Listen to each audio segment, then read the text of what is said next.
let's start with some background information on Bilal. So, the ethnicity of Bilal, he was Habashi, from Al-Habasha, Abyssinia. And Al-Habasha, at the time, it's not what is called, because that's the common opinion now, or the view, is that Al-Habasha is Ethiopia.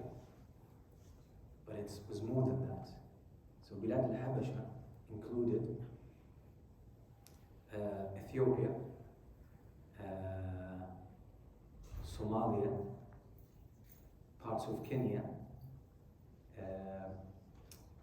Djibouti and Eritrea, and some parts of South Sudan. This is all Al-Habasha. So this is where Bilal radiallahu anhu comes from. But Bilal was born in Mecca. He was born in Mecca. He was born into slavery. Now there are different opinions as to who was the master of Bilal. We know the most common opinion that he was, and let me test your knowledge about this. No? Umayyah ibn Khalaf, right? Umayyah ibn Khalaf, one of the biggest tyrants in Mecca. Umayyah ibn Khalaf. But there are other opinions that he actually belonged first to a man from Mecca called Abdullah ibn Jud'an.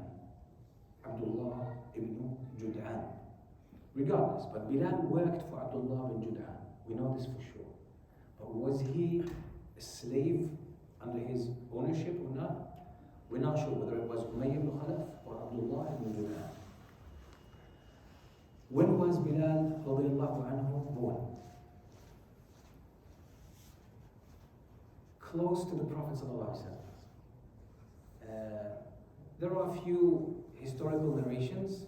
It seems one of the most commonly accepted one of them is that he was born 3 years after Aam al-Fil. 3 years after the day or after the year of the elephant. Do we all know about the year of the elephant? What that means? Everyone knows that from the seerah of the Prophet ﷺ. The Prophet ﷺ was born in that year. And that's when the Abyssinians marched to destroy Al-Kaaba. Right? They marched to destroy Kaaba. And they brought elephants with them to demolish the Kaaba. So it seems that Bilal radiallahu anhu was born 3 years after that incident.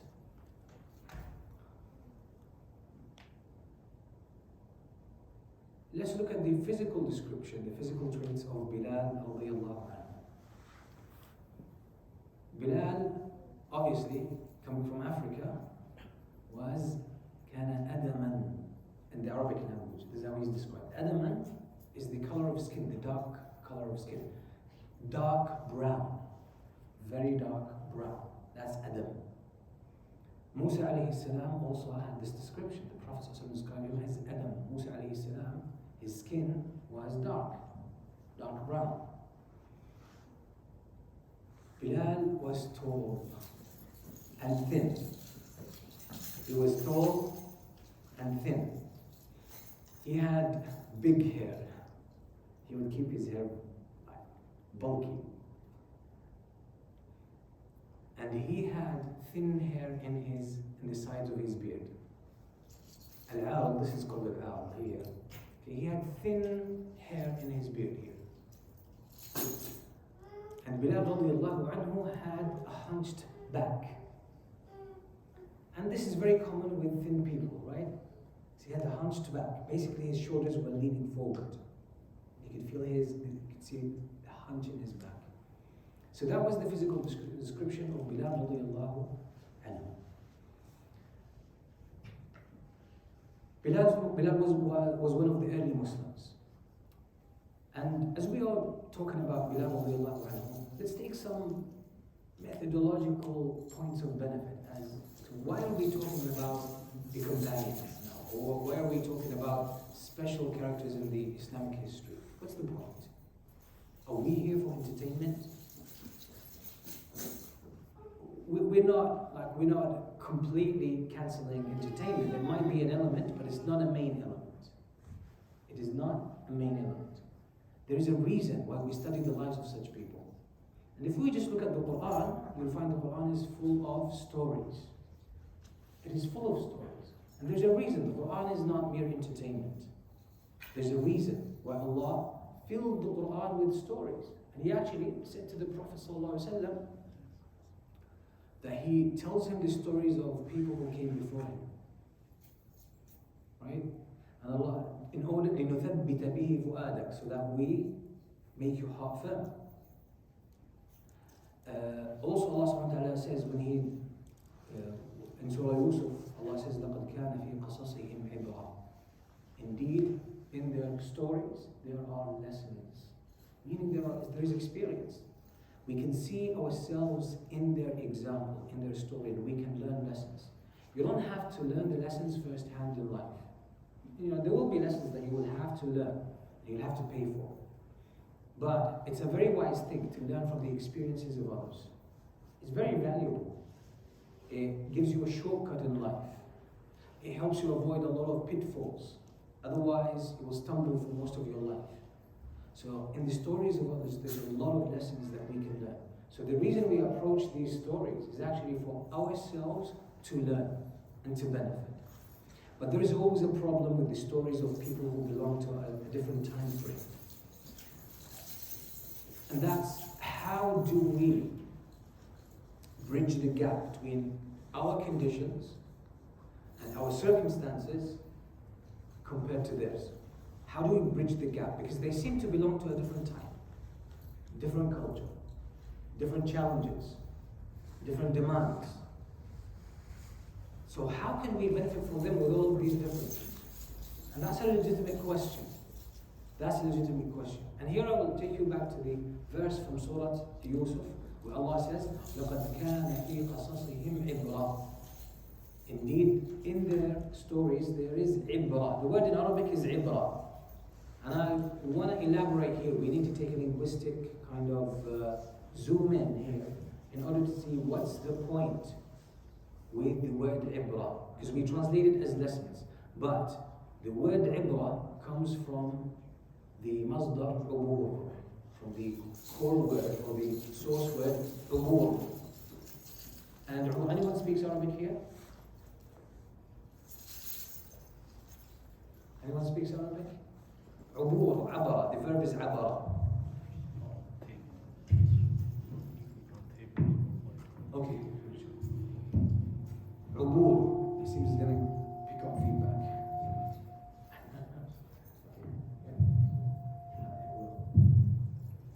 Ibra is from the verb abara. And abara means to cross over to the other side. Cross over to the other side. So what is the connection? What is the connection? Allah says we relate their stories to you because there is the capacity to cross over. What's the point here? Huh? Goodness? Speak up. Goodness. Goodness? Yeah. In what sense? So go towards Allah. That could be, but what is the bridge between us and their stories? What do we need to, what is the gap between us that we need to bridge? Time, yes. And the differences that time presents, right? لَقَدْ كَانَ فِي قَصَصِهِمْ عِبْرًا. Ibra in the Arabic language means that you contemplate a state or an example or a story of someone. You learn the lessons, then you migrate the lessons to your life. You extract the lessons.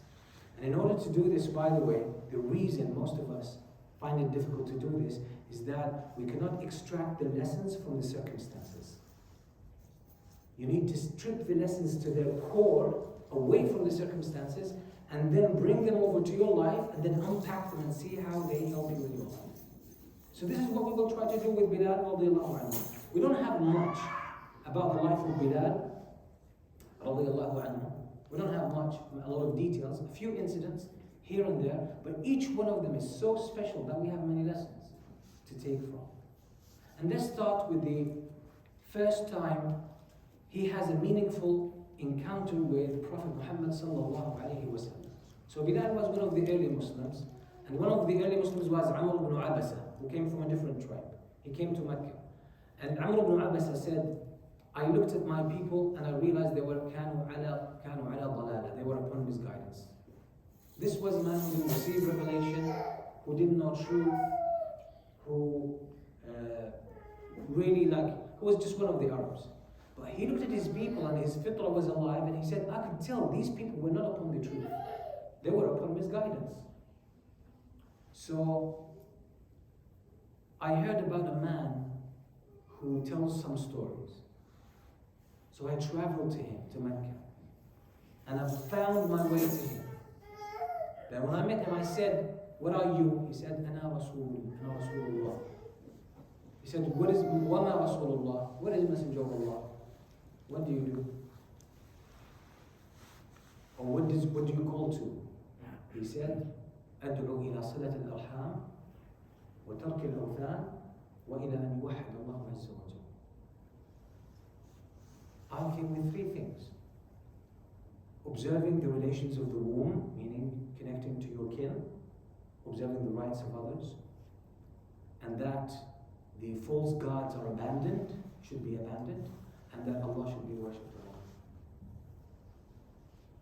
So he said, I believed in him. And I asked him, وَمَنْ مَعَكَ? He said, مَعِي حُرٌّ وَعَبْدٌ. The Prophet ﷺ said, with me is a free man and a slave man.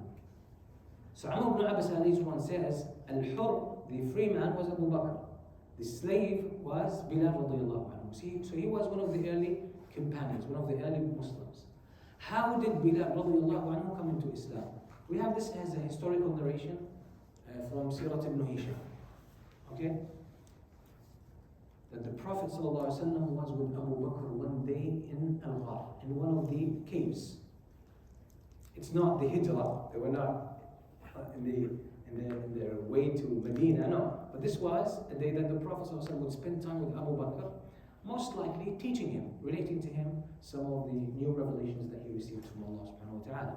So they were outside of Mecca in one of those small caves. Al-Ghar is not like a proper cave, a deep cave. It's more of an opening in a mountain, like a small place that would hold one or two people. That's what Al-Ghar is. Because a deeper one would be called Kahf.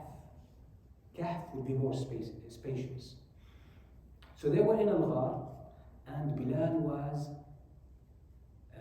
tending a sheep, a huge herd of sheep that belonged to Abdullah ibn Jud'an. This is why we said Bilal, we know for sure that he worked for Abdullah ibn Jud'an.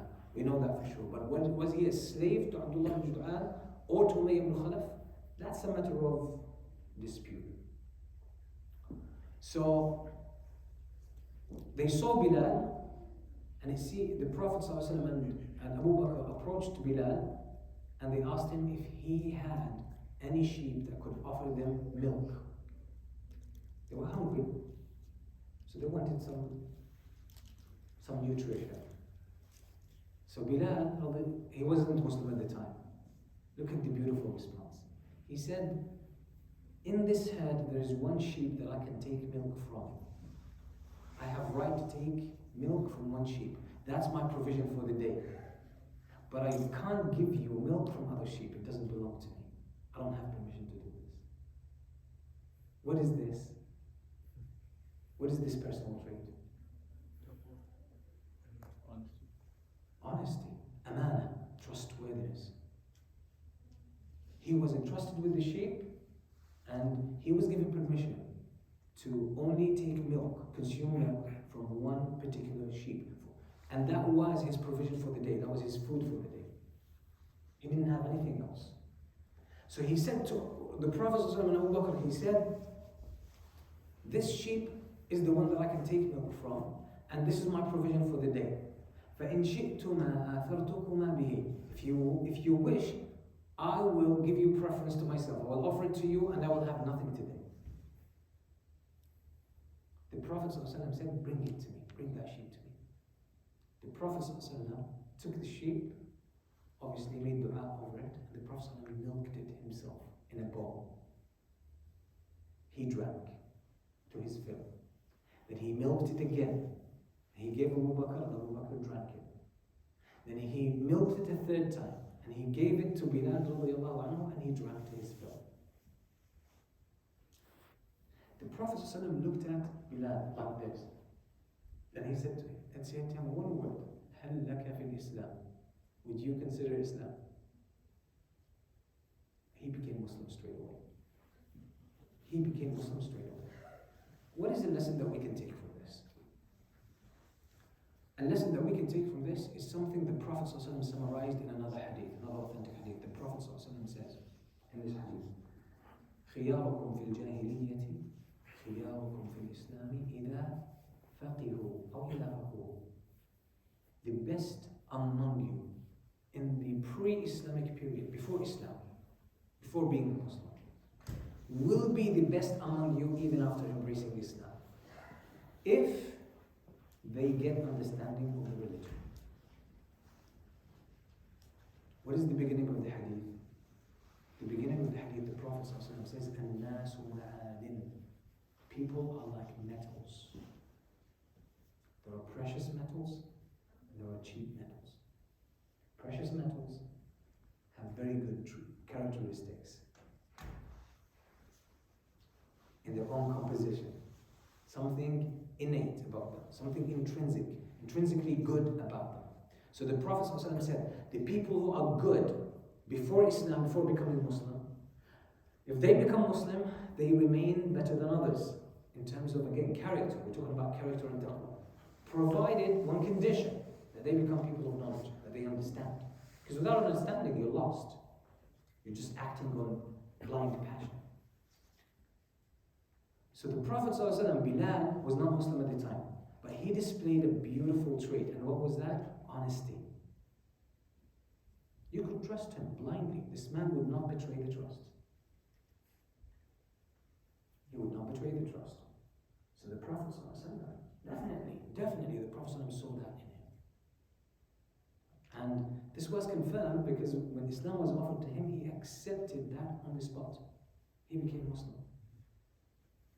And then the narration goes that this sheep specifically started to yield more milk than all other sheep. And people noticed that. The family of Abdullah bin Jad'an noticed that. And eventually, they found out that Bilal was meeting Muhammad sallallahu alayhi wasallam, and he has become Muslim. And that's the time he was taken. He was taken for torture. But when he became Muslim, the Prophet ﷺ says, "Uktum imanak." Keep your Islam low key. Keep it to yourself. Don't tell anyone. Why? Because this was a very difficult time. Extremely difficult time, challenging time. And Muslims had obviously no power whatsoever, no ability even to defend themselves. That's why the advice of the Prophet ﷺ to everyone who became Muslim in the early stages is "Uktum imanak" or "Uktum islamak." Keep your iman secret. Don't let anyone know. But again, we have some historical narrations, and again, these are not about authentic or not, because we don't know. These are just historical narrations without chains of narration. But again, they are in sync with the overall story of the life of Bilal radiallahu anhu. That Bilal one day,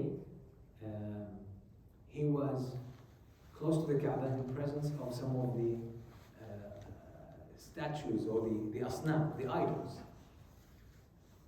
So he looks around and he sees no one. So he spits on the asnam. He says, "You don't deserve to be worshipped." But someone caught him saying that. So they tell on him, and then he gets stuck. After that, they take him, and that's another beautiful trait about Bilal, about his substance. This man, it shines now. It shines further. So he was taken. And there's a narration, we have this authentic narration, that among the early Muslims, أول من ظهر Islam, the first people whose Islam became public was obviously the Prophet Muhammad ﷺ, Abu Bakr, Mus'ab ibn Umayr, Bilal, Khabbab ibn al-Arat, Ammar ibn Yasir and his mother. 7. فأما رسول الله صلى الله عليه وسلم فحماه عمه. The Prophet صلى الله عليه وسلم was under protection of his uncle, Abu Talib. Quraysh could not mess with him because Abu Talib was one of the leaders in Mecca, and no one would go and violate his status. وأما أبو بكر فحماه قومه. Abu Bakr, his own clan, protected him. They would not give up on him. أما الباقون فأخذتهم قريش فعذبوهم على الإسلام. They tortured them. فأعطوهم ما أرادوا. So they gave them everything they asked for. They forced them to disbelieve, to say a word of kufr, and they said it. إلا Bilal, except for Bilal. Except for Bilal رضي الله عنه. فإنه هانت عليه نفسه في الله وهان على قومه. Bilal, he did not hold any importance for himself.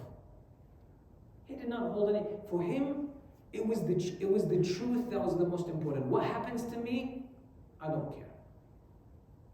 He held no value to himself in the path or on the path of the truth, defending the truth and sticking to the truth. So they tortured him. And who tortured him? And this is again where we see that Umayyah ibn Khalaf tortured him.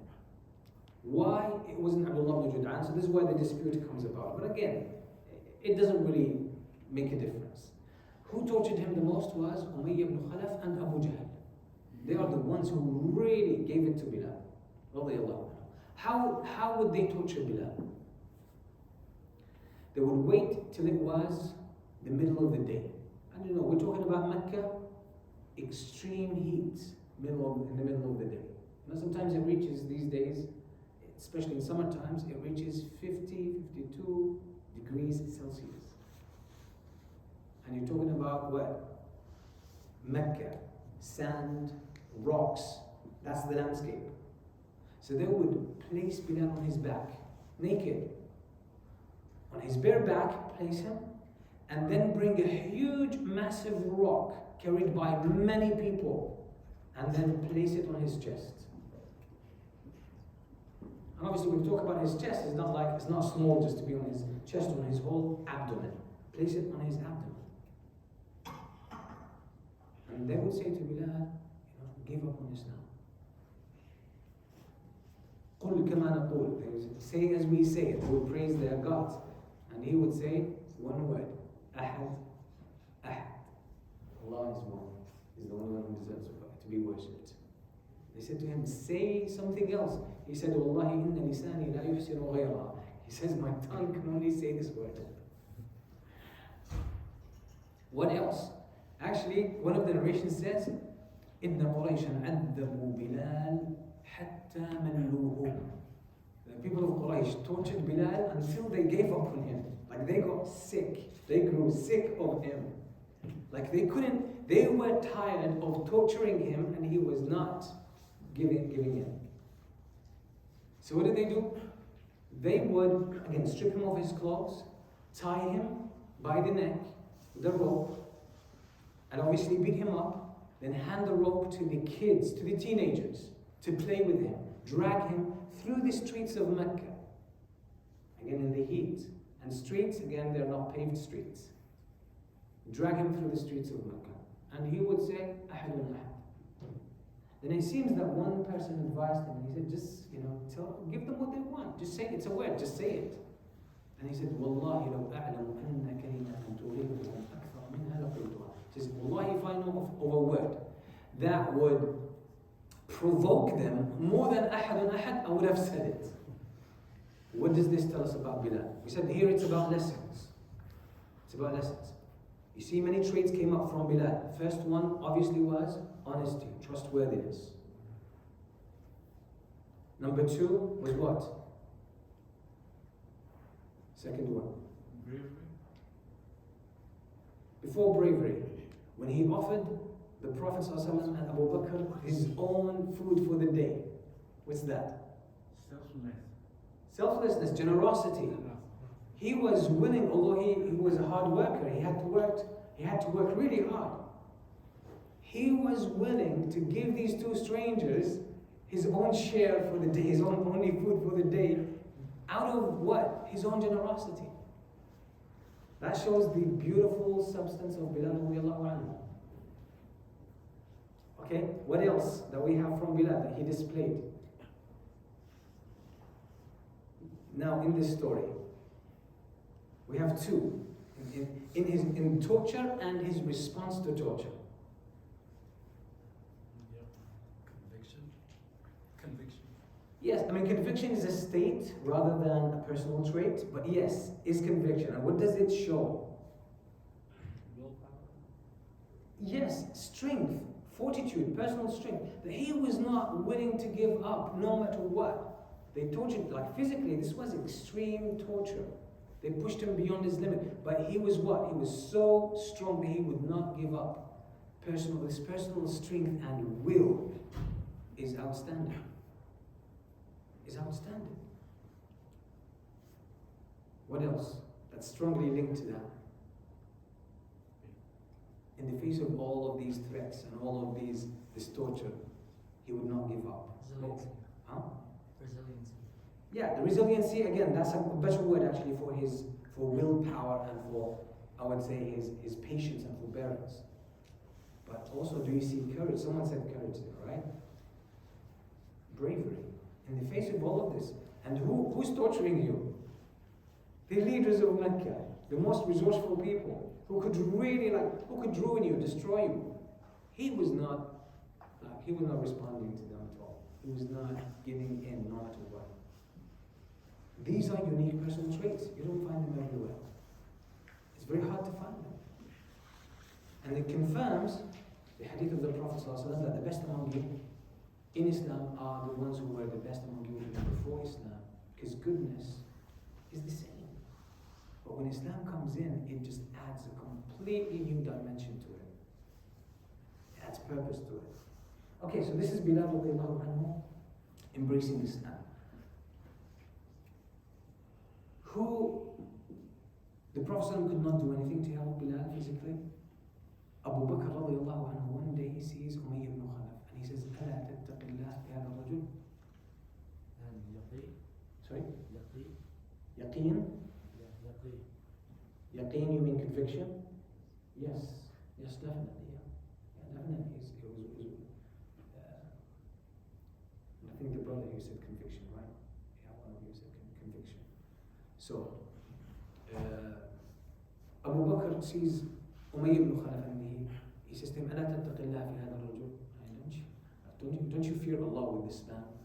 So did Umayy ibn Khalaf believe in Allah? Did Quraysh believe in Allah? They actually did. Yeah, they actually did. They actually worshipped Allah. I thought they worshipped idols. Huh? I thought they worshipped idols. Well, they worshipped Allah and the idols. But they worshipped Allah. You know, Quraysh, if they wrote a document, how they would start it. Bismika Allahumma. Bismika Allahumma. Allah. Right? Yeah, they worshipped Allah. But they worshipped others besides Allah. So they knew Allah subhanahu wa ta'ala. So Abu Bakr said to Umayy ibn Khalaf, أَلَا تَتَّقِ اللَّهَ فِي هَذَا الرَّجُلِ. Don't you fear Allah about this man?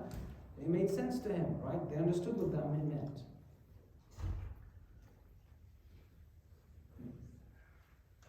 Then Abu Bakr offered him, he said, listen, I have a slave who is stronger than him and more useful to you than him. Let's, exchange them. I'll give you mine and give me Bilal. Give me Bilal. Finally, he refused, but finally he agreed. Because that's it, they got sick of Bilal. Like, come on, how long torturing him became like too much for them to bear. So it was like they wanted a way out. And subhanAllah came Abu Bakr radiallahu anhu.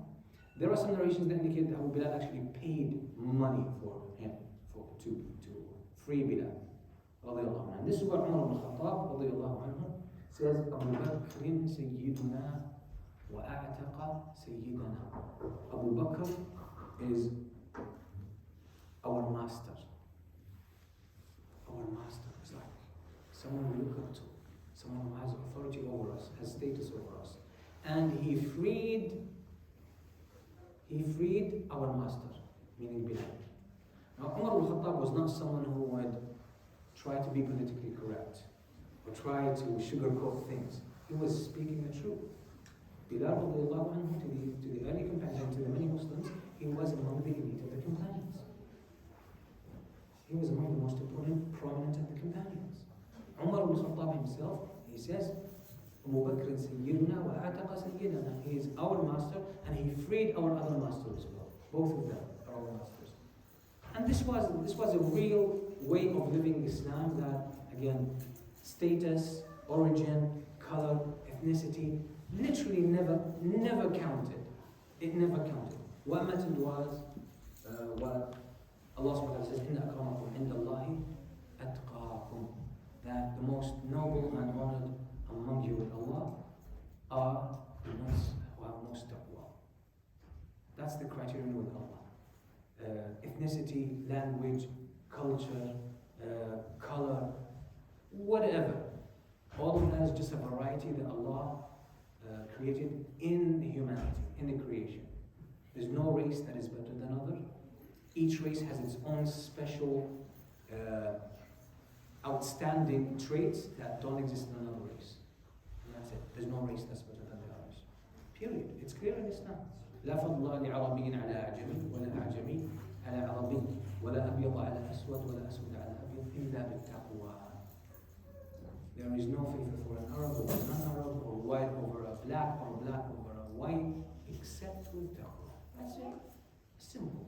Anything else is a human creation.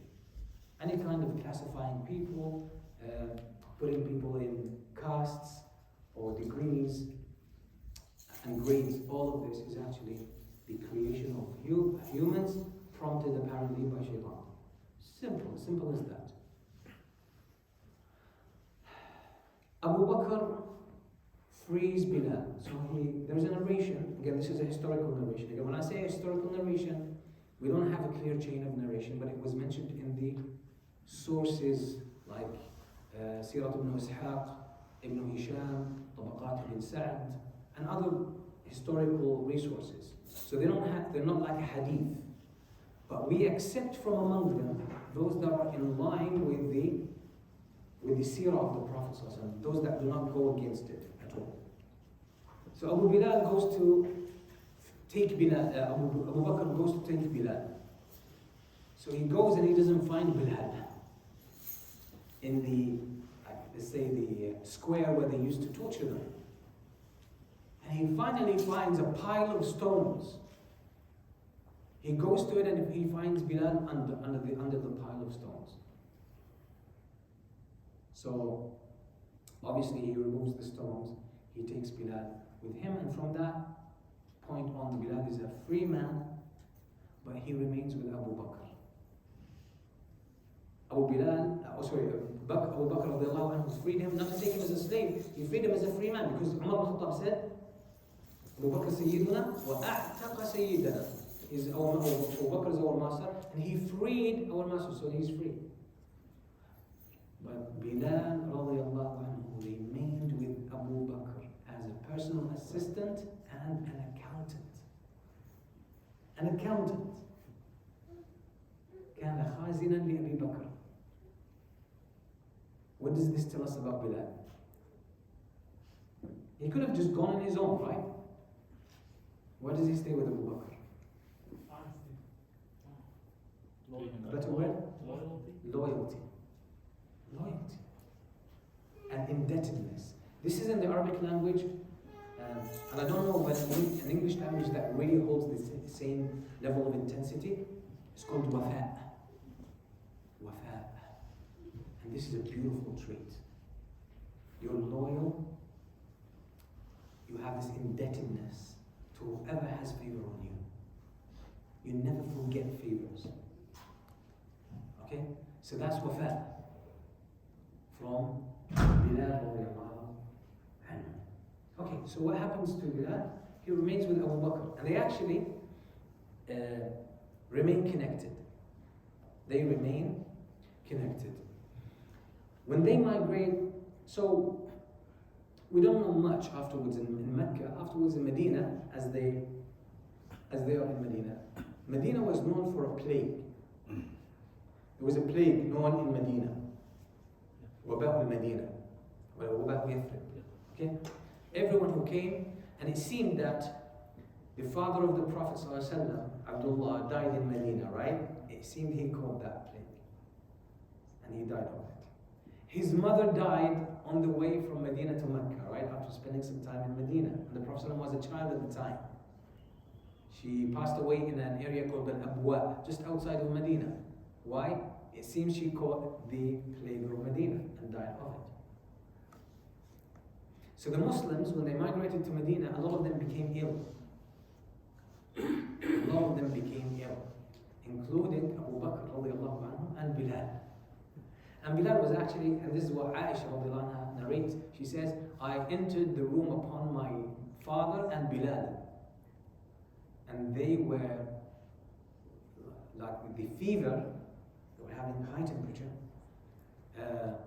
put them in a really bad state, to the point that Bilal was hallucinating.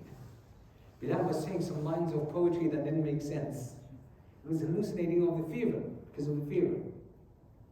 But then the Prophet ﷺ made dua. He says, for this plague to be removed away from Medina to another place, which is between Medina and Mecca. And Alhamdulillah, Medina ever since is freed from that plague. The Prophet ﷺ takes Bilal as his mu'adhin, the mu'adhin who makes the adhan. This is what he is famous for. Like he was the first mu'adhin. And he would usually notify the Prophet ﷺ before calling the adhan for Fajr.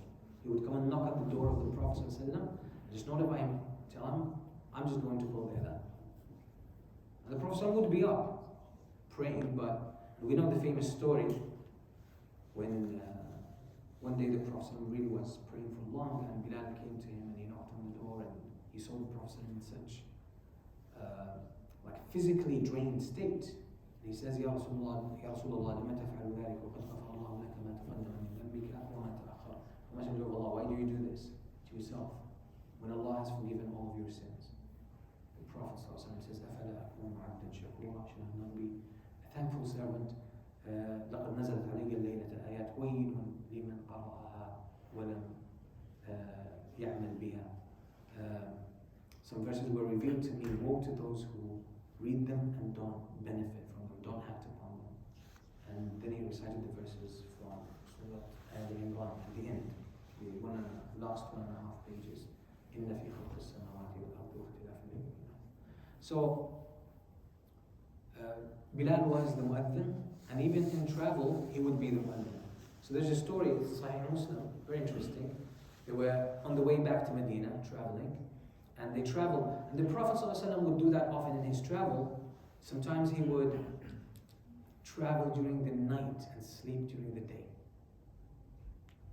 Even there are some narrations from the Prophet ﷺ, and one narration that says, إِنَّ الْأَرْضَ لَتُطْوَى بِاللَّيْلِ, that the earth could be crossed, could be folded up at night as you travel. Meaning travel at night is faster, seems to be faster. Okay, so they traveled most of the night and they became tired, and it was very close to Isha, to Fajr time. So some of the companions said to the Messenger of Allah, let's take a nap, let's sleep. And the Prophet ﷺ says, I'm afraid we might miss Fajr. We just sleep in. Bilal said, أَنَا أَحْرُسُكُمْ, I will guard you, I will wake you up for Fajr. So they go to sleep, and Bilal stays up. But he sits. أَكْلَأُكُمْ.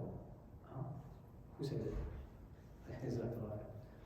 So he sat back and he leaned on his camel. And then, in a matter of seconds, he was out. The Prophet ﷺ wakes up and the sun is up. And he says, ما جرى لك يا بلال ما بك يا بلال What happened? You were supposed to wake us up. قال يا رسول الله والله أخذ بي الذي أخذ بكم. Right? You know what? I was taken over by what you were taken over. Sleeplessness. I was tired. So this is not about specifically now about Bilal, but the Prophet ﷺ told the companions, he says, إن هذا الوادي جمعنا فيه شيطان. In this valley where we slept, shaitan was present. قوموا فارتحلوا. So they moved until they found another spot. Then they made wudu, Bilal called the adhan, and they prayed Fajr. That tells us what we should do if we miss Fajr, which we should strive not to do, but in case it happens, that's how we deal with it. Bilal radiallahu anhu took part in all of the battles with the Prophet sallallahu alaihi wasallam. He didn't miss any one of them. Any one of them. Just going back to the Meccan period, the Prophet sallallahu alaihi wasallam says in hadith, it tells you as well, it shows you how close Bilal radiallahu anhu was to the Messenger sallallahu alaihi wasallam, and how loyal he was and how helpful he was to the Prophet sallallahu alaihi wasallam. So the Prophet sallallahu alaihi wasallam says, "Wallahi laqad ukhiftu fillahi wa ma yakhafu ahad, wa uditu fillah wa ma yu'dha ahad." I was, I was scared for the sake of Allah, because they tried to kill him, they tried to assassinate him, they tried to do many things to the Prophet sallallahu alaihi wasallam. He says, so I was scared for the sake of Allah when no one else was scared, and I was harmed when no one else was harmed. ولقد مرت علي 30 يوما وليلة وما يدخل جوفي إلا ما يحمله إبط بلال. And for 30 nights, 30 days, I would have nothing to eat except what Bilal manages to smuggle under his armpit. This was during Hisar Quraysh. Quraysh, cut off the Prophet ﷺ and the Muslims and whoever supported the Muslims, including the family or the cousins of the Prophet ﷺ, his uncle. So Bilal would actually sneak out of that sort of siege, and he would go and get food and smuggle it in for the Prophet. Okay, what if I hold this in my hand? Would that help? Okay. Okay, so this shows how close Bilal was to the Prophet. He was like almost a family member. Bilal was almost a family member to the Prophet ﷺ, and he was also close to Abu Bakr radiallahu anhu. So we said he attended, or he was in all the battles with the Prophet sallallahu alaihi wasallam. And when the Prophet ﷺ passed away, the Prophet ﷺ passed away on Monday, right? On Monday. And when was he buried? What day was he buried? On Friday? No. Wednesday. Wednesday. So during this time, Bilal would make the adhan. As he makes the adhan, he would cry and people would cry. During the time from the Prophet's death to his burial. And after the Prophet ﷺ was laid in his grave, Bilal stopped making the adhan. Abu Bakr asked him to call the adhan for him. And that's a beautiful kind of, the expression used in the narrations.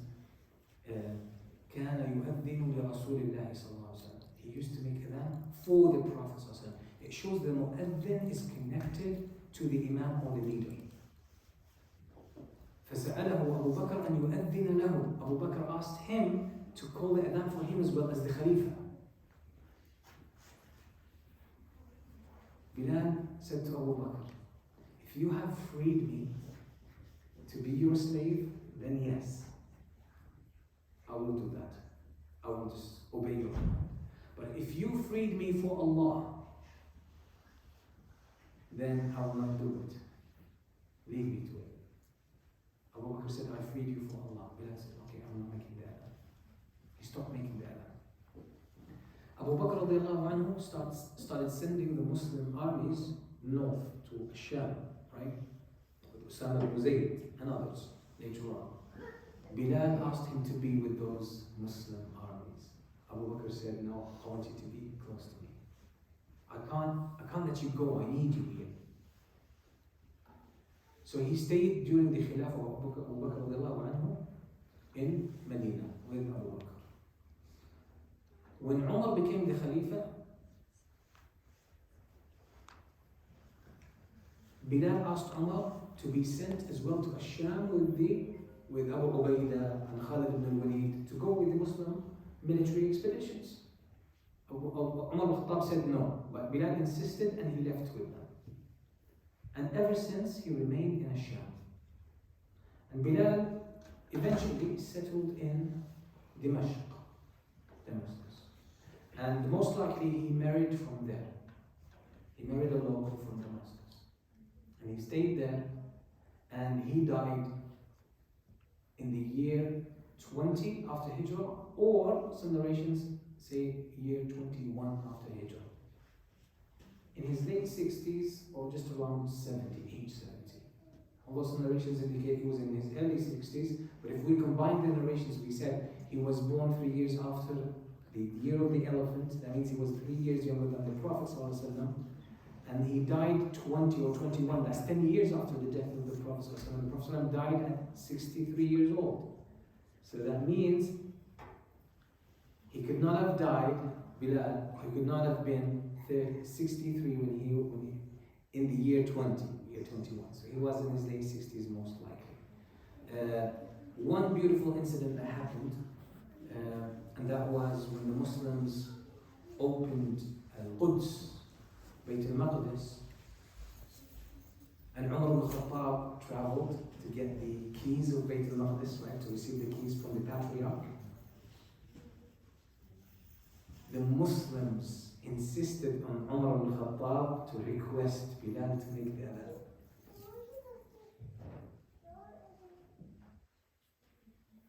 After so many years, Bilal makes the adhan.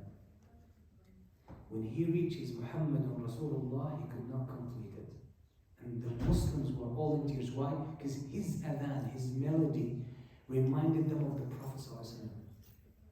His voice was always associated with the Prophet ﷺ. But eventually, obviously, he completed the adhan, and this was a very outstanding incident towards the end of the life of Bilal. So let's try to summarize. We can see that there was a lot of beautiful personal traits that we have from Bilal radiallahu anhu. And these are things maybe we can benefit from. We said he had honesty, trust, concept of trust, generosity. That's when the first meeting with the Prophet ﷺ. These two traits are obvious. Number two is resilience and strength and conviction, insistence on the truth and not giving in. His courage in the face of all of this persecution. All of that is beautiful. His loyalty, we said wafa in the Arabic language. And there's something interesting here about Bilal. That Bilal is not, like, pretty much these are the main things that we know about Bilal radiallahu anhu. There are other companions that we know much more about, right? Although Bilal was one of the greatest companions, yet public life or popularity was not his thing, and you could tell, and that's okay. That's okay. At a time when popularity is emphasized and everyone seeks to be popular, right? And draw people's attention, you can tell that it's very common that great people don't get popular. And if it happens with such people, it must be good for them. Now, if popularity happens and Allah uses it for a good reason through this person, fine. But a person should not seek it for itself. Number two, Bilal was first a slave. He was born into slavery. He was a minority, ethnic minority, and even in terms of social status, he was a minority. He was considered to be inferior. Yet Bilal radiallahu anhu made it to the top rank among the companions of the Prophet ﷺ. And we can see how Bilal radiallahu anhu dealt with this thing. And this could actually inform us, because Muslims in the West are a minority, regardless of what ethnicity they come from, right? How do we deal with such challenges? Let's look at Bilal. How did he deal with such challenges? What was his message? What was his social life? If he was ever socially active or influential in his society, what was his approach? These are important things to understand. Because Muslims today get carried away with modern ideologies and we get lost in those. They don't have the same principles as we have. And if we blend into them, they're going to take us into their grounds and sometimes, corner Muslims to act in ways that are contrary to Islam. So this is something we can benefit from. Also, knowing that being a minority and being persecuted and having no protection, yet it requires you to be strong and you can make it through that. And not act as a victim. Not act as a victim. Bilal radiallahu anhu, he turned the tide against his persecutors. They were sick of him rather than him being tired of them. And that's because he put his trust in Allah. He was drawing his strength from Allah subhanahu wa ta'ala. So, this is a great companion, radiallahu anhu, who didn't seek the limelight, who didn't seek status, but who had such a powerful impact. And he remains a model for us Muslims today. And the challenges he faced in such an honorable and beautiful way, these are lessons for us, inshallah, to learn and benefit from. I think that's enough, inshallah. I've taken more than I do time. جزاكم الله خير. صلى الله عليه وسلم.